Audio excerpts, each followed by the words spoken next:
এটা নিয়ে জেলা প্রশাসন একটার পর একটা মিটিং করতে দেখি, আমরা পত্রিকায় দেখি, কিন্তু যানজটের কোনো উন্নতি আমরা দেখছি না।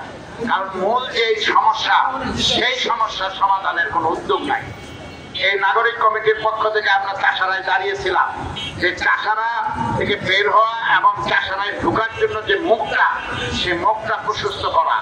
সেক্ষেত্রে সুনির্দিষ্ট কথা হয়েছিল যে সেখানে রাইফেল ক্লাব এবং বাইতুল আমান এই দুইটাকে যদি ভেঙে নিয়ে রাস্তা করা হয় তাহলে রাস্তাটা প্রশস্ত করা সম্ভব।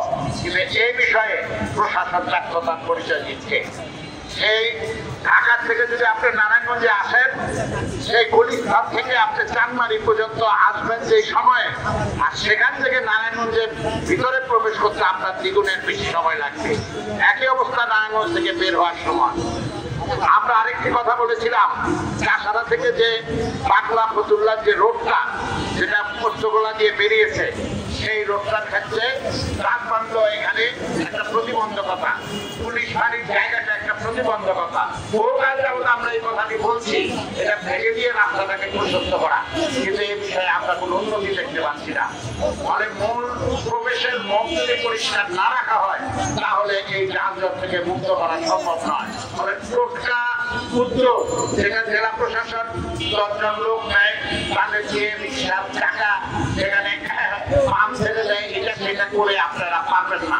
ফলে মূল জায়গায় হাত দেন। আমরা এই ক্ষেত্রে আরেকটি কথা বলেছিলাম, সংকট সমাধানের আরো কতগুলি রাস্তা আছে। বক্তারা বলেছেন, আমি পারছি না। মেট্রো রেল নারায়ণগঞ্জে আসবে কিনা দীর্ঘদিন যাবত আলোচনা শুনছি, সম্প্রতি শুনলাম আসবে না। কেন আসবে না? নারায়ণগঞ্জ কি গুরুত্বপূর্ণ শহর নয়? ইতিমধ্যে বক্তারা বলেছেন নারায়ণগঞ্জ শিল্প শহর, এখান থেকে সর্বোচ্চ ট্যাক্স চায়। নারায়ণগঞ্জের গুরুত্ব সেটা বোঝাতে হবে না, সেই ব্রিটিশ আমল থেকে এটা প্রাপ্তের রাজ্য হিসাবে পরিচিত। আর সেই নারায়ণগঞ্জে নাকি মেট্রো রেল আসবে না। এই সমস্ত বিষয়ে সরকারের সিদ্ধান্ত কিভাবে হয় আমরা বুঝতে পারি না। এই নারায়ণগঞ্জ আমরা যেখানে দাঁড়িয়েছি, এখানে একটি সংকট আছে যে এই চেপার রোডের যে রাস্তাটা 1 নং রেলগেট থেকে 2 নং রেলগেট পর্যন্ত, এখানেও সবসময় একটা জাম লেগে থাকে। যারা বন্দরে যাবে, বন্দর থেকে আসবে, বাস স্ট্যান্ডে যাবে, রেল স্টেশনে যাবে, তারা একটা মহা সংকটে পড়ে। আবার আমরা শুনেছি যে 14 ফিট রাস্তা নাকি রেলওয়েকে দেওয়া হয়েছে ডাবল লাইন করার জন্য। ডাবল লাইন খুবই গুরুত্বপূর্ণ। 1 নং রেলগেটই নারায়ণগঞ্জ রেল স্টেশনের মূল স্টেশন থাকবে, তবে এই সংকট সমাধান খুব সহজ। রেল নারায়ণগঞ্জ 1 নম্বর রেলগেট থেকে চাষারা রেল স্টেশন পর্যন্ত যদি মাটির নিচ দিয়ে নেওয়ার ব্যবস্থা করা যায় অথবা উপর দিয়ে নেওয়ার ব্যবস্থা করা যায়, তাহলে এই অঞ্চলের যানজটটা দূর করা যায়। কিন্তু সেটার ক্ষেত্রে আমরা কোনো সরকারের সিদ্ধান্ত দেখছি না।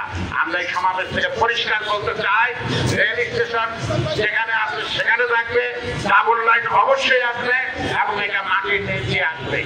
সংগ্রামী বন্ধুগণ, আমি আলোচনা দীর্ঘায়িত করবো না। আমাদের আন্দোলন থাকবে এই নাগরিক কমিটির মধ্যে, নারায়ণগঞ্জের সমস্ত অংশের মানুষ আছে।